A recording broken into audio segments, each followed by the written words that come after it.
Okay, I'm live. This is weird. Um, so I'm just basically doing this. Um, I don't, so I actually make this video I want to make and don't like try to review it a bunch of times. Anyway, I'll be talking about the 8 functions of the INTP. So here we go. TI. Start with that. TI is basically if you're a TI Dom, you have a very adept gauge at sort of the way language works, and that can apply to any, like, just the normal language that we speak, and also any sort of like math is a language. Any sort of like logic puzzle sort of creates its own language where there are rules and mechanics that sort of are inherent to it. And INTPs are sort of just good at fully understanding and noticing. So that's why we can point out. So in reasoning, that means we can pretty much point out any sort of misstep or whatever, any sort of like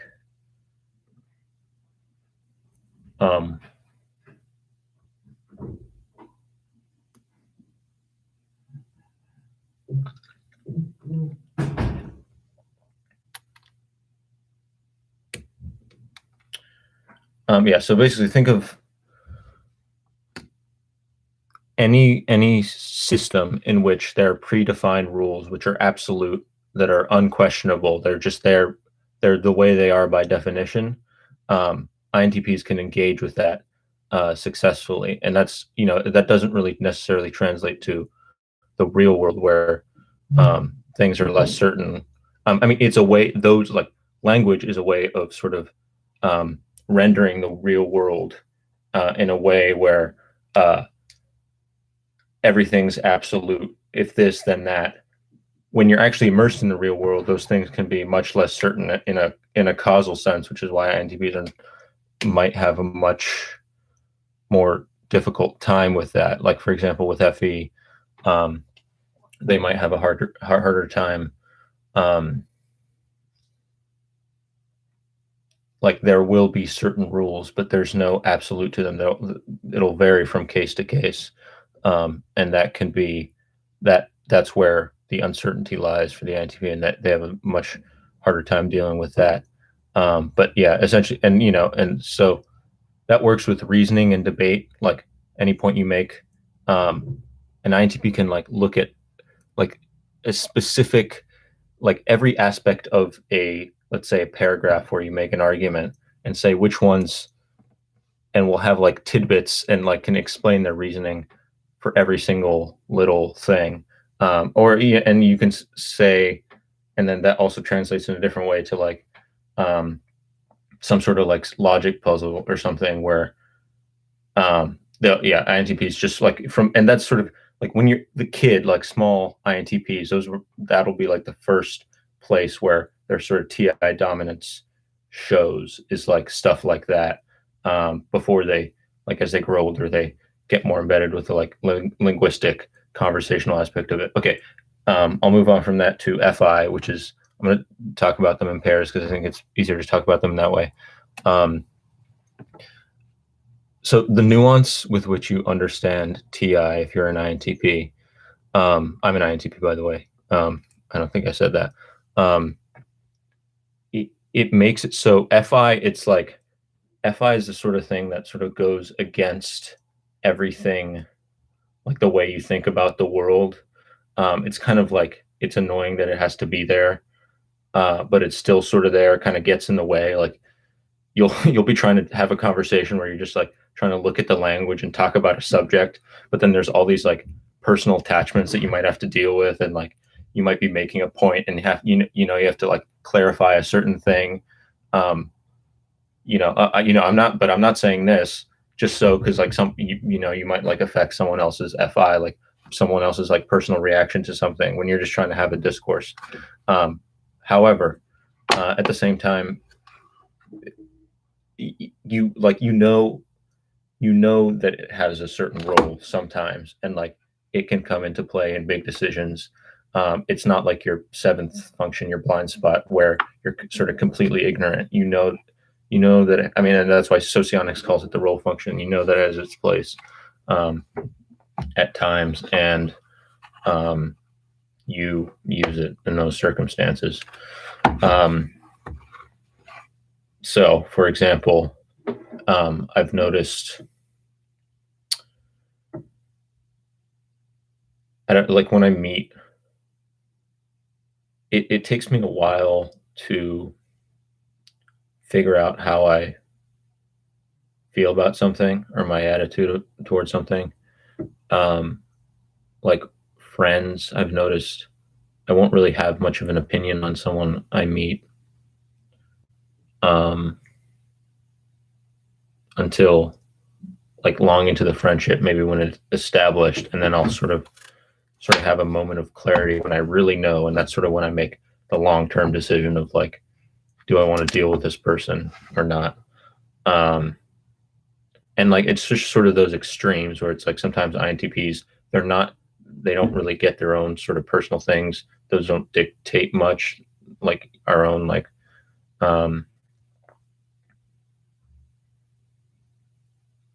desires and wants. We usually just try to go with the flow or go whatever should happen. We're not very aware of that, but sometimes there comes a certain point where it's like, okay, this is how I feel, this is how it's got to go. And those are sort of, we can make our sort of really good decisions with that. We won't, because that'll come in when it really needs to, but it won't come in too early where like our feelings won't really be too much, or like come in like at points when they shouldn't, which is a good thing about the role function. I mean, I think people it's often called the demon, which is, I think it's kind of a mischaracterization. I guess, at times INTP's FI outbursts might be a thing, but I think FI role and the role function as a whole generally plays a pretty good role. It's a pretty healthy function. Then, okay, SE and any auxiliary, that one's sort of just basically our approach to everything is coming up with more ideas about it, like running it through our heads, thinking about like any inclination we have to do something. Our first thought is like, we first really put it in our minds and do that aspect of it when we're thinking about like the ways we could do it. And then like what that means for the blind spot is we never actually get to the point of actually taking the action. It doesn't really even enter into the equation. And we sort of view the action portion of a thing. I mean, let's say it's like a personal creative project or something, as sort of just like an eventual manifestation. Like once I have it figured out in my head, I'm going to actually do the thing. But very often that just doesn't end up happening. And I mean, really what gets us to do something is some sort of external pressure. So, I mean, if we have an essay deadline, I mean, I think generally INTPs aren't the greatest with deadlines, but if there is some sort of deadline, like that's an example of an external pressure that gets us into action. Another one is just observing ourselves. So I think as INTPs grow up, they sort of see the results of their SC polar and how there are no results, and want to get something out in the world, and they realize, okay, this is something I have to fight. I know that I have a tendency to not do stuff, and now I'm going to put conscious effort in order to make sure that happens. I mean, regardless of that, it's still going to be like a struggle. It's not going to like magically turn easy and like they'll just get shit done like that. But that's sort of, yeah. And actually a really good one for INTPs to use, it's to do it through FE, the inferior function. Basically put yourself in situations where you're pressured by others to follow through on something. where like if you don't, like you don't want to do it, like you don't want to let someone down. That's really a good way to like make sure you actually do something because oh, well, I'll get into more about FE later. So then there's SI and NI. Um, so okay, SI is tertiary. Socionics calls it the hidden agenda. Um, that basically means there's a few in SI. Okay, those sort of perceiving functions are a little tougher because I don't know, they're so raw. It's really hard to like really consciously see how they are within you because stuff just happens instantaneously, unfiltered. Um, but what it seems to be is I think INTPs are very concerned about um, constructing an idea of themselves, sort of this big picture idea that consists of an amalgamation of like all their experiences and everything they've done. That's sort of the SI focus they have. And like I've noticed with myself, like part of why I'm motivated to do a lot of things that I do is just to have things under my belt, like rather than the experience themselves. Like I'll listen to like a whole ton of new music or watch a bunch of movies, and obviously part of it's for the experience itself. But I know part of it is I get a satisfaction from this construction of all this, like and this can relate to consumption of art, but also things I've done, things um, important experiences, uh, knowledge, just having a lot of knowledge. It's just like a good thing to have. And like INFPs and INTPs are really concerned with constructing a self. And I think, there's other elements to it. I think, with TI, I think INTPs will draw from personal experience. And ultimately, SI is a function that understands and knows through personal experience. And like INTPs will use that in context of arguments they're making or something. And the thing is, INTPs will usually realize when a personal experience is relevant to something and when it isn't, like to an argument, which is, I think, that might be difficult for higher SI, specifically because they're using it in context of TI, like, and like if you're using, like, you can't just say, oh, I did this, therefore this is the point I'm making, this is the conclusion I'm drawing. You sort of have to qualify it, or like I think in a context like this where I'm just sort of throwing out ideas, like experiences that could connect to ideas I already have. In that sense, it relates to any. Anyway, I'm not really going much there with that. With NI, it's sort of the opposite, where you're so okay. Think of NI in opposition to SE as just, first of all, just knowing through intuition, which means knowing through having like an intuitive gauge of like the patterns and ways and rules of the world, like that are separate from specific instances. I mean, I guess the way NI users learn from experience is, rather than gauging the specifics of them, gauging the sort of outer patterns that surround them and connect them. And that's the way they understand things. And so like NI users have a tendency to like really be like, there's all these rules, and like be sort of absolute with those rules, and like not as wary of potential exceptions to those rules in a given circumstance. Like the rules are there, those are important. And like, yeah, okay, sometimes it doesn't always turn out that way, but that's not as important. Whereas with SI, it's like you're always focused on the specifics of each. Like you see every experience and instance as an individual thing. And obviously, every type does both to a certain extent. If you're NI or SI polar, that represents the biggest imbalance. But every human has to do both. You can't just view the world as manifestations of different rules, but you also can't see them as everything is. You need to be able to categorize things. You need to. You can't just see trees and see each tree as a different sort of completely unique thing. You have to see that those are all trees, even though they look kind of different. You can categorize them in the same thing. That's sort of like the most rudimentary form of NI. Anyway, with INTPs, NI is sort of it's like countervalued demonstrative function in socionics. Basically, like INTPs don't like coming to firm conclusions about things.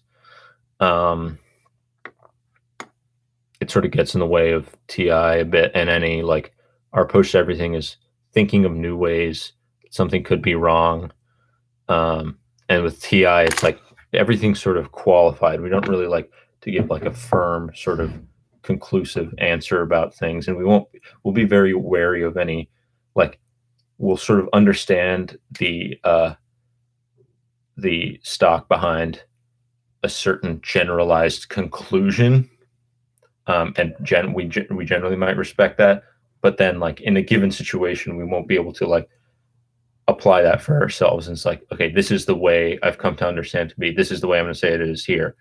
We're just very hesitant, and like I think INTP is just like, that's why they're always like sort of in the middle of issues or continuing to try to figure out their position, and don't like hold a lot of strong positions, because like we're always thinking about the ways we could be wrong, and like don't know the time when it's like, okay, now we have to like really, this is what we think, or this is what we're going to do.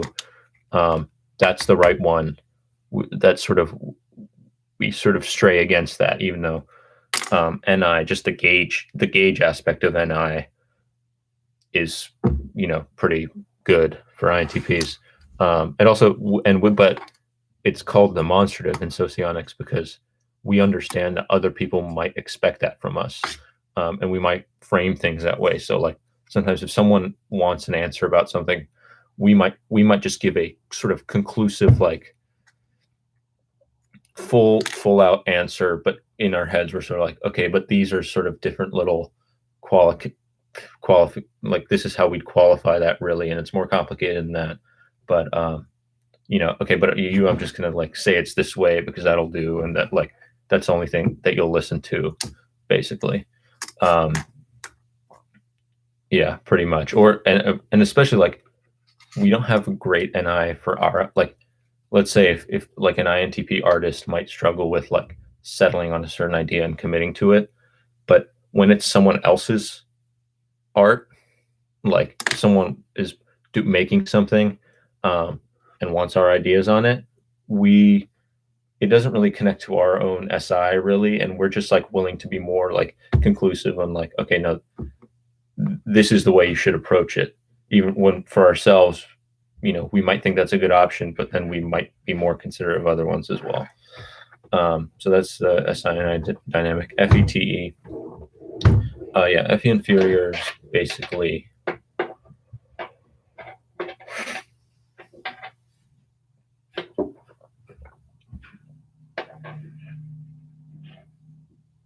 sorry, spaced out there. FE inferior, basically INTPs, first of all, really care about how others perceive them, and always are just paying too much attention to not saying the wrong thing. I think just very socially cautious beings, honestly. That aspect's underestimated. And really what that is like, we're always making new FE mistakes, as in like saying like realizing how in the past we've said the wrong thing, and there's like we constantly hone that, but we just never feel completely natural with it in the moment. And like where our difficulty lies is really anxiousness about performing FE in the right way, saying the right, like if we have to meet someone new and make a good impression in real time, doing that's going to feel tough. But like overall, I think we do actually, INTPs do think they have a pretty good gauge of social stuff. They can like think about it and have good analysis. It's just in the moment, they might find themselves oblivious to things, or feel that they are oblivious to things, or not do something right, even though maybe they are doing completely fine. I found in my case, like I'm always like, I never feel like if I have to get lunch with someone, if it's not like a really close friend and I've like planned to get a meal with them or something or hang out with them, I'm always like sort of anticipating and be like, okay, I don't feel like this. I have to do all this stuff. It's going to be a pain a little bit. I mean, and I still sort of want to do it, but I still am wary of those things. And then when it happens, I'm like, oh, that was pretty fun and not too hard. INTP sort of overestimate. I think INTPs probably just generally overestimate how awkward they are, unless they're like very awkward and like teens and like they really haven't learned how to deal with people at all, which is an issue. Even for me, I would say in many ways, looking back.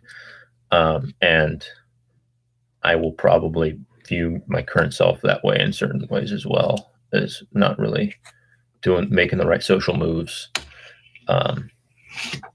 So FE inferior, a lot of concern, but not a lot of confidence in it. T fifth slot is basically the reverse, called the ignorant function. We basically assume we're doing TE well and don't think about it. Like we assume like sort of efficiency and dealing like up TE. Okay, look at TE is just like, as opposed to FE interacts with things and deals with things with concern for how people perceive it and how people feel. TE deals with it in terms of how it's most effective to reach a certain goal. And we're not really concerned about that. We're not like, we don't really think about or worry about, oh, am I like doing this the right way? We sort of assume we are, and we're not too bad at it. Like, but at the same time, we can sort of ignore it. So here's an example of that. I mean, actually, it's hard to think of an example because like it just never really come. And I have an INFP friend with TE inferior, and he's always like worried about like oh, these, like I have this assignment and I have to submit it on this thing, but oh, this is so confusing. How do I do this? Like the teacher didn't really clarify enough or something like that. They always have that sort of issue, those sort of issues, which I found out. I just don't think about that. But one thing I did notice was there's some issue with my mattress. And basically I didn't take, like, it was sort of sliding down all the time and I'd have to like readjust it back.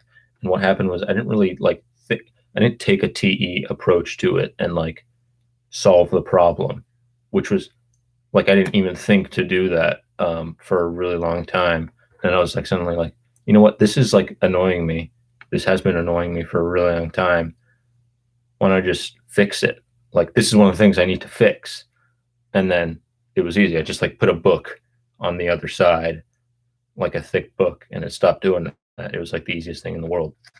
But INTPs will sort of ignore that approach to things often, even when it could benefit them. And then, but at the same time, it's highly appreciated in others when we see it. Like we sort of expect everyone to do TE right. Like we expect it not to be an issue, really. Like we assume like, and like I found myself, and I think I found myself like in restaurants, I'll get really annoyed if they're doing a very, they're like inefficient and doing things in a very obviously stupid way that makes them slower. It's like, oh, I shouldn't even have to deal with this. Like with TI, we're even better at it, and we make ourselves the sort of the person who addresses it in every situation, and like corrects it and make sure the TI in a given moment is right, as in people are thinking reasonably, and we make ourselves the person who asserts that. With TE, we don't. And then, which is why when there are issues, it sort of surprises. It's like, oh, okay, now I have to come in and deal with this, even though like I don't really care about being the person who does that. Like, and then and on the flip side, like I've noticed every time like I deal with efficient people and like I don't have to deal with their slowness, it's like awesome. Like I don't like that being a barrier, because I don't like having to be the person who sort of comes in and and sometimes I've noticed like in group projects, like I'll notice like, okay, it's TE time, like we're going to do this the sort of best way we can, but ideally some other group member would be doing that. Yeah, that's sort of the TEFE divide, where it's like inferior, you care a lot about, but are nervous about. Fifth slot, you're very confident about, but it doesn't come into your mind at all. Very opposite sorts of problems. So yeah, those are the INTP functions. It was a little rambly. I think it wasn't particularly coherent. Thanks, viewer. There's one viewer. I don't know if it's the same one who's been hopping in and out. Thanks for watching. Hopefully other people will see it as well. Ask any questions in the comments. I'll probably upload this about INTPs or anything else. And goodbye. End.